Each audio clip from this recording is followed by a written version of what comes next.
One of the questions I always get asked as a food tour guide here in Dubai is, can you get authentic Indian street food here in this city, or is it just watered down for tourists? That is what I'm going to answer today on this second part of a two-part Indian food tour that I am doing through the OG Indian neighborhood of Dubai. Today we're picking right up from where we left off from part 1 with 4 more must-try dishes from one of the most butter-loaded veg gravies scooped up with a soft bun with even more butter, to a spot with kebabs that are so soft your teeth can go to sleep. And by the end, I'll even show you a place with a lassi so thick and custardy you could totally lap it up with a spoon. If you've watched part 1 of this Indian food tour series that I've done, you will know that I am in Meena Bazaar. This is that neighborhood of Dubai here in Dubai that has a very intense concentration of Indian restaurants within a very small radius. Many of them have been around for a really long time. Like this first spot that I'm hitting up, it's called Vaibhav's. The reason I like to come to Vaibhav's is because they make their very own buttery soft pav. They have an entire bakery section and they make the buns here right from scratch. Make no mistake about it, Pav Bhaji is an Indian's excuse to ingest an unholy amount of butter. So you get these pillowy pav buns, which you just kind of break up. And the best way to do this is to take the onions. I like to put some of the onions on the top, and you squeeze some of the lemon on there as well. It brightens up the bhaji. Now this bhaji is made with tomatoes, green peas, potatoes, capsicum, and they mash it down with all of the masala. So go for it, ladies. And of course you have that big beautiful knob of butter right in the center. I don't think these mashed veggies are supposed to taste that good. It is the butter doing its magic.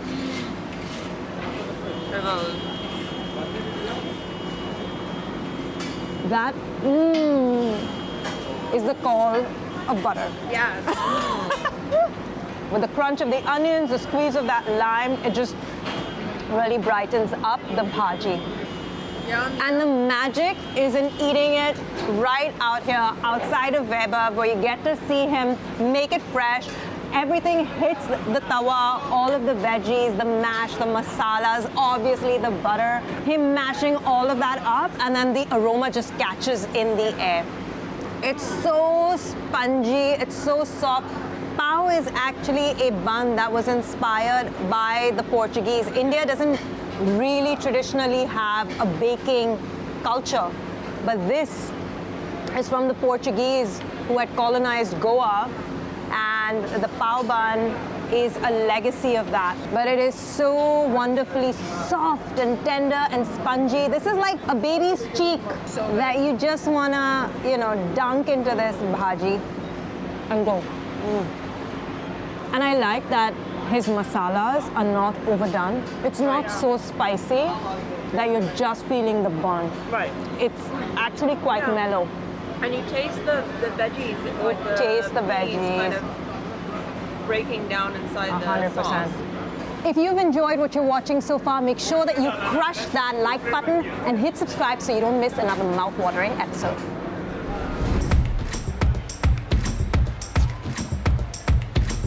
And it's here. This is a topi dosa, which literally means the hat dosa. And I love it not just because it's so dramatic, but it is one of the crunchiest dosas you can have. And dosa, if you've never had it before, is a gluten-free South Indian dish. It's made with fermented rice and urad dal, which is split black gram. So let's do this. Now, you can just kind of crush it down, but I think that ruins it. So I'm gonna just start peeling away little bits. And look at that. Look at how crackly thin it is. There's so much skill in making this perfectly. And then we have our sambar.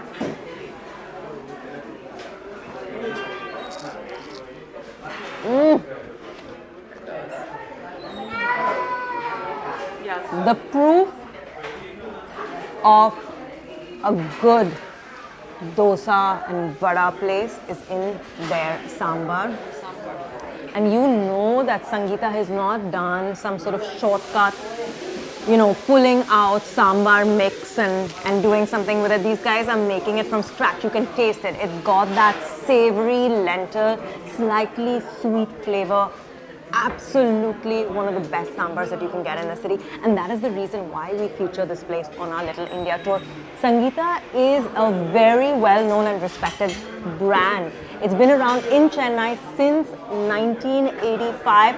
They have over 50 branches in India alone.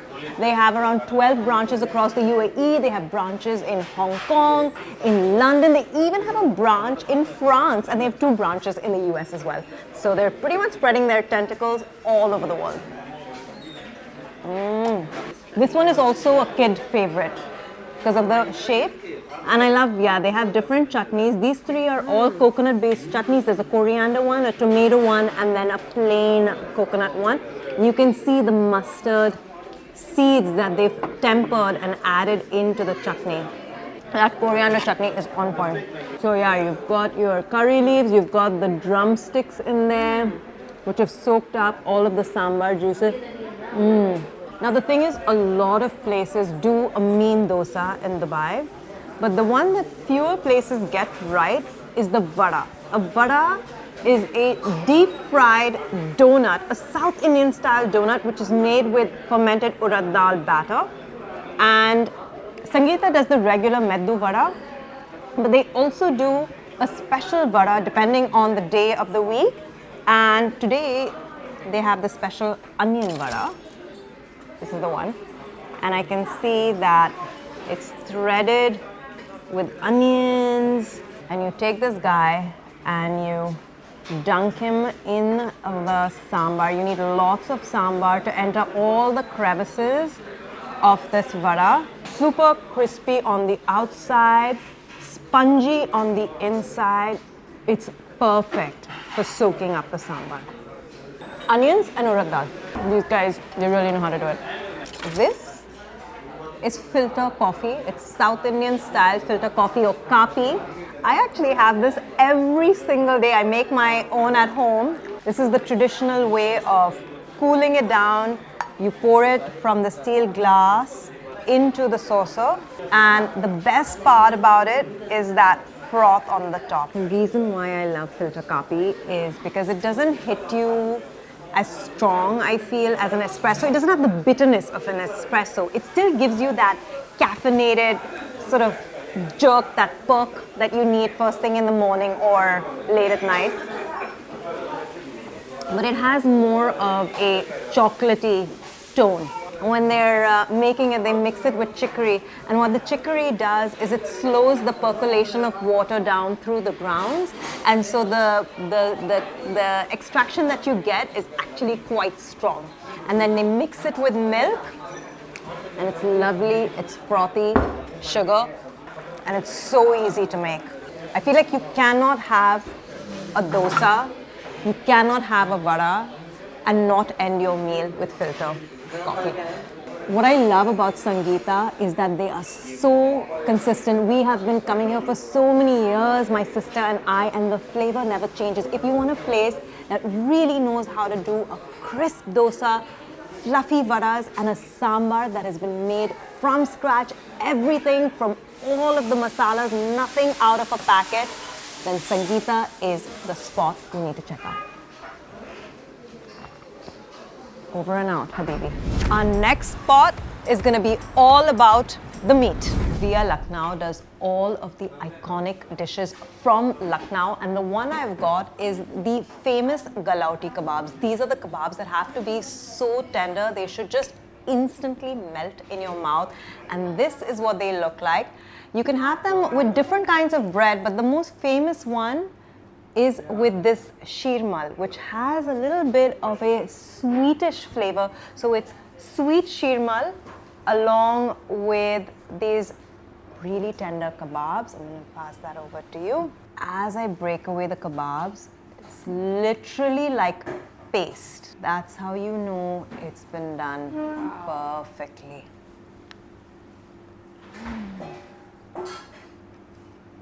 You know, the smell of the fresh ground spices, the cardamom. It's like one of those really royal dishes. I mean, you feel like every bit of those royal Lucknowi, you know, the court dishes of the Mughals, like that is, I can feel I'm there. So I have had galawati kebabs before, and I feel like a lot of places use so much garam masala, you can't actually taste the meat. But the beauty of the galawati kebabs at Via Lucknow is they don't overdo the masalas. It's enough that you get that instant aroma hit the minute you get in for your first bite, but it doesn't burn your stomach after. And we have lemon and all of that, but I feel like these kebabs are so beautiful on their own with this sheermal. And just honestly, one of the most seductive combinations, this one. And it's not easy to shape and make these kebabs because they're so soft. They literally would fall apart if you didn't know how to do it right. But obviously these guys are experts. I want to get in for the next dish, which is the nihari. Now, a lot of people think nihari is only a dish that is made in Delhi. This is a breakfast dish typically. So you would have this early in the morning. It's like this hearty meat dish that keeps you going all through the day. But this is a Lucknow-style nihari. And I have asked them to switch it up in one way. Typically, when you have a nihari, you have a pool of tari or oil on the top. So they will splash over oil. That is the traditional way of having it. But today, I have asked him to do away with tari. I actually prefer it without that pool of oil. But hey, it's totally up to you how you want to do it. And I truly feel this dish sings with flavor when you add lemon. So I'm going to add lemon, and then there's some slivers of ginger in there. So you have to have the ginger, you can see some of the green chilies and lemon, and then I'm going to mix it all in together. So let's stir it all up. And the thing with the nihari is that the meat really should just slip off the bone. And this one, we're going to try, with a very crunchy-ish kulcha. I love that they have all of these different kinds of breads here. This one almost feels a little bit like pie crust on the outside. Exactly. And it's got all of these flaky layers, so it's a laminated dough. Gorgeous. I'm actually gonna dip the first one right in the gravy. Okay. All of those meaty juices, all of that umami flavor, all the masalas, the onion that they've used, all of it just comes together as this rich velvety gravy. The reason this meat is just so fall off the bone tender is because they start cooking it early in the morning, 9 o'clock, and then it slow cooks all through the day. It's just so perfectly cooked, so juicy. And again, I love that they don't overdo it with their masala. You can really taste the meat. The meat sings through because they've not drowned it in a whole bunch of masalas. I think we are so good. There's only one right way to finish out this meal, and it is with a rich, super creamy lassi. And that is going to be my final stop. This is what I come to Sreeraj Lassi for.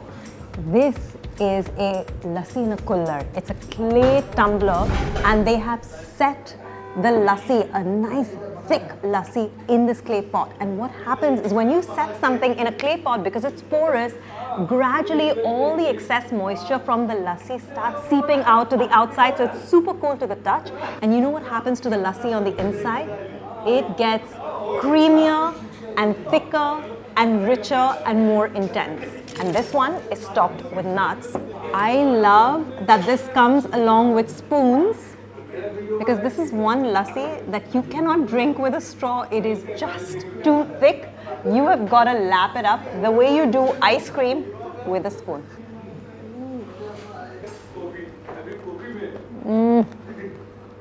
Make no mistake, this is not an ordinary lassi. This is a dessert. This is not a beverage, my friends. I like it because it's lighter than an ice cream. And it has a little bit of that sour funk of yogurt, but it's still sweet, it's still rich, and you can feel that moisture that has essentially been extruded out to the edges of the clay tumbler. Now they do different versions of it. They have a saffron one, they have a mango one, but really the best one is just the OG plain lassi with nuts. And this place is an institution from Bengaluru. Their original branch is there.